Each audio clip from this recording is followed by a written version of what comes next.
สวัสดีครับเพื่อนๆทุกคนวันนี้เนี่ยคู่หูหมอปลุกผมและนักคิดสูตรแฮร์แคร์โปรดของคุณกลับมาทำคลิปด้วยกันอีกแล้วช่วงนี้อยู่แต่ช็อตฟอร์มกันนะครับแต่ว่าเชื่อว่าเพื่อนๆทุกคนลองฟอร์มบ้าน YouTube ก็น่าจะคิดถึงพวกเราเพราะแน่นอนว่าผมร่วงผมบางไม่ใช่เรื่องเล็กๆนะครับจริงๆก็เป็นปัญหาที่เราทั้งสองคนก็เจอกันอยู่ทุกวันแต่จริงๆแล้วเนี่ยวงการการแพทย์นะครับก็มาค่อนข้างไกลประมาณหนึ่งเลยเนอะสำหรับการปลูกผมแล้วก็การทำให้ผมเราเนี่ยแข็งแรงมากขึ้นนะครับแล้วก็ดูสุขภาพดียิ่งขึ้นมีหลายๆเคล็ดลับมีหลายๆวิธีนะครับที่สามารถทำให้ผมของคุณเนี่ยแข็งแรงได้แล้วก็สามารถทำเองที่บ้านได้ด้วยเดี๋ยววันนี้เนี่ยเราจะมาสรุป5ข้อง่ายๆเลยนะครับที่สามารถทำให้ผมของคุณเนี่ยมีโอกาสงอกใหม่ขึ้นและแข็งแรงขึ้นได้เป็น5วิธีง่ายๆนะครับที่พวกเราได้รวบรวมมาให้แล้วนะครับแล้วก็ทำเองได้ที่บ้านเลยถ้าพร้อมแล้วเนี่ยเรารีบไปดูกันเลยดีกว่าเคล็ดลับที่1นะครับเป็นตัวที่พวกเราไม่พูดถึงก็ไม่ได้นะครับนั่นก็คือการใช้ไมน็อกซิดิลจริงๆไมน็อกซิดิลก็ถือว่าเป็นยานะครับเพราะฉะนั้นเนี่ยพวกเราก็ไม่สามารถพูดอะไรได้เยอะมากหรือว่าลึกมากนะครับแต่จะไม่พูดเลยก็ไม่ได้นะครับเพราะว่าหัวข้อวิดีโอนี้เนี่ยคือสุดยอดเคล็ดลับการสร้างฟาร์มผมและไมน็อกซิดิลเนี่ยก็ถือว่าเป็นหนึ่งในตัวยาที่มีงานวิจัยสนับสนุนเยอะที่สุดแล้วในด้านนี้นะครับคร่าวๆก็คือยาตัวนี้มีประวัติในการใช้มายาวนานแล้วก็เป็นยาทาตัวเดียวที่มีการอนุมัติจาก US FDA สำหรับการรักษาผมร่วงผมบางโดยตรงจริงๆแล้วเรื่องราวของไมน็อกซิดิลเนี่ยมันน่าสนใจนะครับเพราะว่ามันเจอโดยบังเอิญเหมือนกับหลายๆอย่างในวงการการแพทย์เลยเนาะจริงๆมันเป็นยาลดความดันรู้ไหมเพราะว่ามันสามารถที่จะขยายหลอดเลือดของคนไข้ได้คนไข้ที่แบบกินยาลดความดันเนี่ยกลายเป็นว่าผมขึ้นผมหนาขนขึ้นตามตัวหนวดหนาคิ้วหนาขึ้นเขาก็เลยตกใจแล้วก็มาวิจัยเพิ่มเติมว่าเอ๊ะจริงๆแล้วความสามารถของยาตัวนี้สามารถที่จะทำอะไรได้บ้างเพราะว่าตอนนั้นเนี่ยเขายังไม่ค่อยมั่นใจว่าการที่เราจะสามารถที่ทำให้ผมบางเนี่ยกลับมาหนาขึ้นเนี่ยทำได้ยังไงบ้างแล้วถ้าอย่างนี้ยาตัวนี้เขายังใช้ในด้านของการลดความดันโลหิตอยู่ป่ะไม่ค่อยเพราะว่ามันมียาตัวอื่นที่ดีกว่าสำหรับเรื่องการลดความดันนะที่คนส่วนใหญ่เขาจะแบบแนะนำไปใช้ยาตัวอื่นมากกว่าจากนั้นเนี่ยผู้ผลิตเขาก็เลยพัฒนาตัวนี้ออกมาขายในชื่อการค้าหนึ่งที่เพื่อนๆหลายๆคนน่าจะคุ้นเคยกันดีนะครับก็กลายเป็นผลิตภัณฑ์ตัวแรกๆเลยนะครับที่ทุกคนน่าจะได้รับในการรักษาผมร่วงผมบางดังนั้นไมน็อกซิดิลเนี่ยเป็นหนึ่งใน first line treatment คือเป็นยาตัวแรกๆที่เราเริ่มใช้สำหรับการรักษาผมร่วงผมบางนอกจากนี้เนี่ยไมน็อกซิดิลเขาก็มีทั้งแบบกินแล้วก็แบบทานะครับก็ต้องปรึกษาแพทย์ด้วยว่าแบบไหนเหมาะกับเราเพราะยาแต่ละตัวมีผลข้างเคียงแล้วไม่ได้เหมาะสำหรับทุกคนดังนั้นการควบคุมของแพทย์เนี่ยสำคัญมากๆนะครับไม่ใช่อะไรหรอกอีกอย่างหนึ่งที่อยากจะให้ปรึกษาคุณหมอก่อนใช้เนี่ยก็เพราะว่ามันจะมีสิ่งที่เรียกว่า shedding ที่เกิดขึ้นได้นะครับการเช็ดก็คือการผลัดผมออกคือเส้นผมของเราเนี่ยตอนแรกที่มันเป็นผมเส้นเล็กๆบางๆเนี่ยถ้าสมมติว่ายามันได้ผลหรือว่าอะไรก็ตามที่คุณใช้เนี่ยแล้วมันได้ผลเนี่ยมันจะมีช่วงที่ว่าเส้นผมเล็กๆพวกเนี้ยมันจะถูกสลัดออกไปก่อนแล้วหลังจากนั้นเนี่ยมันถึงจะกลายเป็นผมเส้นใหญ่ขึ้นมาใหม่อีกทีหนึ่งดังนั้นถ้าสมมติว่าคุณไม่รู้เรื่องนี้หรือว่าไม่ได้มีคนมาอธิบายก่อนนั้นเนี่ยคุณก็จะตกใจว่าเฮ้ยผมเราบางลงกว่าเดิมทำไมถึงใช้แล้วมันดีขึ้นมันควรที่จะดีขึ้นไม่ใช่หรอคล้ายๆกับหมาหรือแมวที่มันจะต้องผลัดขนออกมาก่อนที่มันจะแบบขนขึ้นหนาขึ้นมาใหม่อีกทีนึงเคล็ดลับที่2นะครับนั่นก็คือการช่วยเสริมการดูดซึมของส่วนผสมที่เราใช้เพราะกุญแจสำคัญเลยเนี่ยคือส่วนผสมเนี่ยมันต้องไปให้ถึงรากของผมของเรานะครับซึ่งอยู่ค่อนข้างลึกคือรากผมเนี่ยจริงๆแล้วมันไม่ได้อยู่ในชั้นผิวหนังของเราด้วยซ้ำรู้ปะจริงๆแล้วรากผมของเราอะถ้าสมมติจะให้ถูกต้องนะมันมาจาก epidermis dermisแล้วรากผมเราอยู่ที่ subcutaneous tissue ที่มันเป็นบอบเนี่ยจริงๆแล้วอยู่ลึกมากใช่ช่วงนี้ความรู้แน่นนะครับเพราะว่ากำลังช่วยน้องๆในทีมติวข้อสอบ ABHRS กันอยู่นะครับเพราะฉะนั้นแปลว่าบางทีเราทาอะไรลงไปเนี่ยมันก็ไม่ได้การันตีนะครับว่ามันจะซึมลงไปถึงมีหลายวิธีที่สามารถที่จะทำได้นะครับก็คืออย่างแรกเลยเนี่ยให้เลือกผลิตภัณฑ์ที่เป็น oil base การที่ผลิตภัณฑ์มีเบสเป็นน้ำมันแล้วไม่ใช่น้ำเนี่ยจะทำให้มันซึมเข้าไปในรากผมหรือว่าในชั้นผิวหนังต่างๆของเราได้ดียิ่งขึ้นวิธีที่2จริงๆค่อนข้าง controversial เพราะว่ามันคือการใช้วิตามิน A เอามาทาบนผิวศีรษะเพื่อที่จะให้ยาเนี่ยสามารถที่จะซึมได้ดีขึ้นจริงๆแล้ววิธีการทำแบบนี้มันค่อนข้างที่จะ novel คือเป็น innovation แล้วก็เป็น research ใหม่ที่ยังมีวิจัยสนับสนุนค่อนข้างน้อยแล้วก็มีความเข้าใจผิดกันอยู่เยอะมากบนโลกโซเชียลนะครับแต่พวกเราได้ไปคุยงานวิจัยอ่านมาให้เรียบร้อยแล้วความเข้าใจผิดก็คือคิดว่าเอาวิตามิน A เนี่ยเอามาทาบนผิวศีรษะแล้วทำให้ผมขึ้นจากจุดนั้นเลยคือเอามาทาแก้มแล้วขนขึ้นบนแก้มประมาณนี้แต่จริงๆแล้วเนี่ยพอลงไปอ่านเปเปอร์นะครับเขาบอกว่าวิตามิน A มันไม่ได้ทำงานแบบนั้นแต่มันช่วยให้คนที่ไม่ตอบสนองกับไมน็อกซิดิลตั้งแต่แรกเนี่ยมีโอกาสที่จะตอบสนองกับมันมากขึ้นคือถึงแม้ว่าตัวยาไมน็อกซิดิลจะเป็น first line treatment เนี่ยบางคนก็ไม่ได้ตอบสนองกับยาดังนั้นการใช้วิตามิน A เนี่ยอาจจะเป็นการช่วยเหลือทำให้คนที่ไม่ตอบสนองกลับมาตอบสนองได้แต่อย่าลืมว่าวิตามิน A ก็เป็นยาเช่นกันแล้วก็ไม่ควรที่จะใช้แรงเกินไปเพราะมันอาจจะทำให้เกิดการระคายได้ควรปรึกษาแพทย์ก่อนใช้ทุกครั้งและเคล็ดลับที่3ที่ช่วยเพิ่มการดูดซึมของยาได้ก็คือการทำ microneedling เนี่ยน่าสนใจเพราะว่าก็มีงานวิจัยออกมาหลายชิ้นนะครับที่ชี้ว่าการที่เราลงยาอย่างเช่นไมน็อกซิดิลเดียวๆกับการใช้ไมน็อกซิดิลควบคู่กับการทำ microneedling เนี่ยเขาพบว่าแบบ microneedling ด้วยเนี่ยจะเห็นผลดีกว่าอย่างแรกก็คือ micro needling จริงๆแล้วงานวิจัยเนี่ยยังค่อนข้างที่จะ conflicting evidence เยอะคือมีความถกเถียงในระบบว่าตกลงต้องใช้ความยาวที่เท่าไหร่ใช้บ่อยขนาดไหนใช้แบบความแรงต้องขนาดไหนเพราะว่ามัน user dependent มากมันขึ้นอยู่กับว่าคนทำวิจัยที่นั่นเขาเป็นยังไงอิตาลีฝรั่งเศสตุรกีทุกคนทำแตกต่างกันหมดเลยการทำ micro needling จริงๆแล้วถ้าสมมติว่าอยากที่จะให้ได้ผลลัพธ์มันจำเป็นที่จะต้องเจ็บนะคือแบบมีเลือด10เลยบางคนเนี่ยคิดว่าเฮ้ยทำแค่แบบเบาๆกระดึกนิดนึงก็พอแต่ว่ามันไม่ใช่อย่างนั้นจริงๆมันต้องค่อนข้างที่จะเจ็บเลยเพราะว่าการทำ micro needling ก็คือการทำให้ผิวหนังของเราเนี่ยเกิดแผลแล้วก็ทำให้มันเกิดเป็นแบบ micro pore เล็กๆรูๆเยอะๆเพื่อที่จะทำให้ยาเนี่ยดูดซึมเข้าไปได้ดีคือความยาวของเข็มเนี่ยมันแตกต่างกันมากเลยแล้วในแต่ละความยาวมันจะได้ผลลัพธ์แตกต่างกันด้วยถ้าใช้เองที่บ้านเนี่ยแนะนำให้ใช้แค่ 0.25 ถึง 0.5 มิลลิเมตรครับแต่ว่าถ้าสมมติว่าตามวิจัยเนี่ยมันอาจจะยาวกว่านั้นแล้วมันก็อาจจะเจ็บกว่านั้นด้วยเช่นกันเดี๋ยวก่อนแล้วอันนี้คือทำเองหรือว่าแนะนำให้ไปทำกับคลินิกทำเองได้ถ้าสมมติว่าคุณมีความสามารถในการที่จะรักษาแล้วก็ทำความสะอาดไอ้พวกตัวหัวเข็มได้ด้วยตัวเองแล้วก็ค่อนข้างที่จะมั่นใจในความสามารถแต่ถ้าคุณไม่สามารถที่จะทำได้ด้วยตัวเองหรือว่าไม่ค่อยมั่นใจเนี่ยจริงๆแล้วทำที่คลินิกหรือว่าตามที่พวกสปาอะไรพวกนี้บางทีก็เริ่มมีแต่ว่าต้องมั่นใจในที่ตัวเองทำแล้วต้องใช้วิจารณญาณนิดนึงนะครับเพราะว่าถ้าเกิดมันเป็นเลือดออกมาปุ๊บเนี่ยแปลว่าโอกาสหรือความเสี่ยงในการติดเชื้อก็แน่นอนว่าเพิ่มสูงขึ้นแพ็กต่อไปนะครับก็คือการใช้ส่วนผสมที่อยู่ในหมวดเครื่องสำอางนะครับซึ่งอันนี้ก็จะเป็นสิ่งที่อิงน่าจะเชี่ยวชาญนะครับหรอก็เดี๋ยวไม่รู้เหมือนกัน ในตลาดแน่นอนว่ามีตัวเลือกให้อยู่มากมายนะครับซึ่งเรา2คนก็เคยรีวิวไปหลายตัวแล้วเนอะเป็นทางเลือกที่อาจจะไม่ได้มีงานวิจัยเยอะเท่ากับยาหรอกแต่ว่าก็เป็นตัวหนึ่งที่สามารถช่วยเสริมได้นะครับในรูทีนผมร่วงแน่นอนว่าความแตกต่างระหว่างส่วนผสมที่อยู่ในหมวดเครื่องสำอางกับส่วนผสมที่อยู่ในหมวดยาเนี่ยก็คือมีงานวิจัยมากน้อยไม่เท่ากันเวลาที่เราในฐานะผู้บริโภคมองหาส่วนผสมที่อยู่ในหมวดเครื่องสำอางเนี่ยถึงสำคัญมากๆเลยนะครับว่าเราต้องหาตัวที่มีงานวิจัยสนับสนุนเยอะที่สุดเท่าที่จะมีได้และมาจากบริษัทที่น่าเชื่อถือจริงๆเข้าใจว่าผมร่วงผมบางไม่ใช่เรื่องเล่นๆนะครับพี่ๆทุกคนเนี่ยไม่ได้มีเวลาที่จะมาลองผิดลองถูกอะไรทั้งนั้นตัวหนึ่งที่พูดถึงบ่อยๆนะครับแน่นอนว่าก็คือตัว The Ordinary Multi Peptide Serum for Hair Density ราคา 1,260 บาทสำหรับ60 ml ซึ่งราคานี้ official แล้วเพราะว่าล่าสุดเขาเข้าไทยอย่างเป็นทางการเรียบร้อยแล้วนะครับไม่ต้องไป pre-order หรือว่าสั่งจากร้านที่ไม่แน่ไม่นอนแล้วนะครับเป็นตัวที่แทบจะรวมดาวส่วนผสมทั้งหมดที่มีงานวิจัยสนับสนุนเยอะที่สุดในวงการเครื่องสำอางลดผมร่วงแล้วนะครับคือทั้งหมดเนี้ยมาอยู่ในขวดเดียวเลยมีกับ Pixel Redenser แล้วก็ Pro Capel นะครับเป็น3ส่วนผสมยอดฮิตในการบำรุงรากผมและหนังศีรษะมาจากบริษัทขายสารท็อป3ของโลกเลย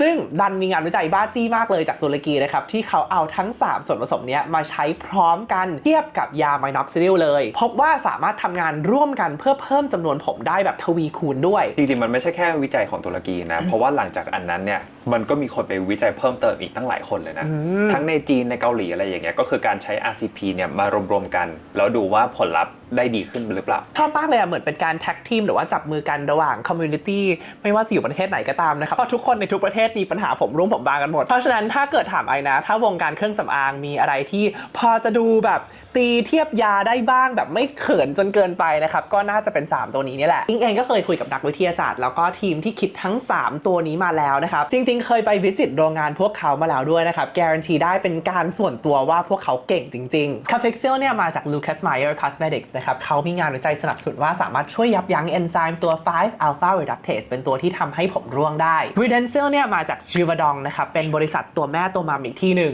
ชอบชื่อนี้มากเลยอะGivaudan Givenchy Yagabijoux Redensil มันลืมแล้วกลับมาโอเคตัวนี้นะครับมีงานวิจัยที่ทำบนผิวมนุษย์จริงเช่นกันนะครับชี้ว่าหลังจาก3เดือนเนี่ยทำให้ผมโตใหม่ได้มากขึ้นประมาณ 10,000 เส้นโดยเฉลี่ยเขาบอกว่าดีกว่าการปลูกผม1ครั้งดีกว่าอีกเหรอในฐานะหมอปลูกผมอยู่คิดยังไงกับเคลมนี้ดีนะเอาเลยถ้าทำได้ทำเลยคือไม่หรอกเดี๋ยวแฟนตกงานนะครับคือ topical กับการปลูกผมมันก็ทำงานแตกต่างกันโดยสิ้นเชิงนะครับจะเทียบชนกันแบบนี้ก็ไม่ได้นะครับสาเหตุผมร่วงของแต่ละคนแตกต่างกันแล้วก็เป้าหมายวิธีการรักษาก็แตกต่างกันด้วยสุดท้ายก็เป็นตัวโปรดของอิงเลยนะครับชื่อว่า Pro Capel จากบริษัท Croda หรือว่า Sederma นั่นเองเป็นบริษัทที่ทำตัวเคมีให้กับตัว encapsulated retinol ในตัว retinol serum ของเรานะครับแล้วก็ตัว Matrixyl Sin 6ด้วยขวดเขียวอ่ะใช่แล้วอันไหนอีกอะโอ้ยพอแล้ววิจัยพบว่าหลังใช้เนี่ยช่วยให้เส้นผมเยอะขึ้นได้ใน2ใน3ของผู้เข้าร่วมลด DHT จากการยับยั้ง 5-alpha reductase type 1แล้วก็ type 2เพิ่มการไหลเวียนของเส้นเลือดที่เลี้ยงเส้นผมนะครับ แล้วก็เพิ่มการยึดติดของรากผมให้กับหนังศีรษะเวลาใช้แล้วเนี่ยดึงผมก็อาจจะหลุดยากขึ้นนะครับ เหมือนในละคร จะทำอย่างนี้กับฉันไม่ได้นะคะไม่ใช่นะคะคุณแม่ คำถามใหญ่ที่อิงมีละกันก็คือเขาใส่ส่วนผสมพวกนี้มาถึงโดสไหม เพราะราคามันแพงมาก ทางแบรนด์บอกว่า Capixel เนี่ยเขาใช้มา 5% นะครับ Redensel บอกว่าใช้ 3% แล้วก็ Procapil เนี่ยใช้ 3% เหมือนกัน ก็คือเป็นโดสตามงานวิจัยของบริษัทพวกนี้เลย นอกจากนี้เขายังไม่จบเท่านี้นะครับเขามี Bicapil ให้ 4% แล้วก็ Anagen อีก 4% แล้วยังมีคาเฟอีนอีก 1% มาช่วยเสริมด้วย กึ่งๆเหมือนเป็นการมัดรวมพวกตัวแทนหมู่บ้านมาจากหลายๆมุมโลกแล้วก็เอามาใส่ไว้อยู่ในขวดเดียวประมาณนี้ ข้อเสียอย่างเดียวที่พวกเราเจอเกี่ยวกับผลิตภัณฑ์ตัวนี้นะครับก็คือเนื้อของเขาเนี่ยค่อนข้างมีความเหนียวนิดนึงคือเพราะว่าเขาใช้แอคทีฟเยอะมากอ่ะแล้วก็ใส่ในเปอร์เซ็นต์สูงด้วยนะครับมันเข้าใจได้ว่าตัวทำละลายต่างๆเนี่ยมันทำให้เนื้อมันออกมาแบบนี้ แล้วด้วยความที่เราต้องการที่จะให้มันซึมลงไปลึกๆอ่ะเนื้อมันก็ต้องเป็นเบสแบบมันๆหน่อย ดังนั้นถ้าสมมติว่ามันไม่มันอ่ะมันก็จะติดอยู่แค่บนผิวศีรษะของเราเนี่ยแหละมันไม่ได้ซึมลงไป ก็อย่างที่บอกนะครับมันต้องเป็นออยล์เบสมันถึงจะซึมได้ดี ส่วนตัวเองเป็นคนผมแล้วก็หนังศีรษะมันมากนะครับก็จะใช้ตัวนี้แค่ตอนกลางคืนเท่านั้นแต่ก็ไม่มีน้ำหอมนะครับคนที่แพ้น้ำหอมก็สามารถใช้ได้ ฟังถึงตอนนี้แล้วใครที่อยากได้ตัวนี้กลับบ้านไปเนี่ยมีแจกอยู่15รางวัลพิมพ์ลงมาว่าบางกอกแฮร์คลินิกบางกอกแฮร์คลินิกดูแลรักษาปลุกผมถาวรได้นะค เดี๋ รั ย บ วนะอันนี้ถามหรือยังฟังมาถึงตอนนี้แล้วใครอยากได้ตัวนี้นะครับเรามีแจกให้10รางวัลเลยแต่กติกาจะยากนิดนึง พิมพ์ว่าโรคผมร่วงจากกรรมพันธุ์เนี่ยจริงๆแล้วภาษาอังกฤษชื่อว่าอะไร โอ้ยากเกิน ยากเกิน แล้วก็อย่างที่สอง อย่างที่สองคืออิงไม่ใช่เชอร์นะอิงเคยพูดถึงสิ่งนี้ครั้งแรกที่สุดเลยในวิดีโอไหนมาคอมเมนต์ด้านล่างได้นะครับนี่ก็จำไม่ได้เหมือนกันนะเดี๋ยวต้องไปนั่งไล่หาเคล็ดลับที่4นะครับก็คือการใช้แชมพูหรือว่าที่เราเรียกว่า wash off product นะครับจริงๆแล้วเนี่ยมีงานวิจัยสนับสนุนกันนะไม่ได้ถือว่าไร้ค่าโดยทีเดียวเมื่อกี้เราพูดถึงพวกผลิตภัณฑ์ที่เราทาเป็นเหมือนเซรั่มหรือว่าเป็นยาอะไรที่ทิ้งไว้บนหัวเนอะแต่แน่นอนว่าคนที่มีผมร่วงผมบางหลายๆคนก็จะถามพวกเรามาเหมือนกันนะครับว่าแล้วแชมพูล่ะต้องเลือกใช้ยังไงบางคนอาจจะมีภาพจำว่าแชมพูเนี่ยจริงๆแล้วใช้แบบไหนก็ได้เหมือนกันนะตามจริงประมาณนึงนะแต่ว่ามันก็มีบางตัวที่สามารถช่วยได้เหมือนกัน เพนพอยต์ของหลายๆคนก็คือรู้สึกว่าใช้แชมพูแล้วผมร่วงเยอะกว่าเดิม หรือว่าไม่ช่วยอะไรเลย จริงๆเข้าใจแหละว่าในตลาดเนี่ยก็จะมีหลายผลิตภัณฑ์มากๆเลยนะครับที่เขาเป็นแชมพูแล้วเคลมแรงมากเรื่องลดผมร่วงผมบางแต่ถ้าเกิดเลือกให้เป็นเนี่ยก็มีงานวิจัยชี้เหมือนกันนะครับว่าส่วนผสมบางตัวเนี่ยล้างออกแล้วก็ไม่ได้ไร้ประโยชน์หนึ่งในส่วนผสมนั้นนะครับก็คือ ketoconazole คีโตคอนาโซลจริงๆแล้วพัฒนามาเพื่อที่จะเอาไว้รักษาเชื้อรา แล้วก็รังแคบนผิวศีรษะแต่เขาพบว่าในการใช้ 2% คีโตคอนาโซลเนี่ยสามารถที่จะช่วยทำให้เส้นผมเนี่ยหลุดร่วงน้อยลงได้เพราะว่ามันจะทำให้รากของผมเนี่ยยึดติดกับผิวศีรษะเราได้ดีขึ้น อ้าว ว้าวตัวที่จะสามารถแนะนำในตลาดได้ก็คือตามร้านขายยาทั่วไปเดินไปแล้วบอกว่าขอคีโตคอนาโซล 2% จบ คือมีหลายยี่ห้อแต่ว่ามันก็ไม่ได้สำคัญมากเท่าไหร่นะครับให้ดูที่เปอร์เซ็นต์เป็นหลักนะครับเลือก 2% จะดีกว่า 1% แต่อันเนี้ยมันก็ถือว่าไม่ได้เป็นเครื่องสำอางนะครับเพราะฉะนั้นก็ต้องปรึกษาแพทย์หรือว่าเภสัชก่อนใช้เช่นกัน ใช่ครับ แฮกสุดท้ายนะครับเรียกว่าเป็นคำเตือนดีกว่า เวลามีน้อยกว่าที่คิด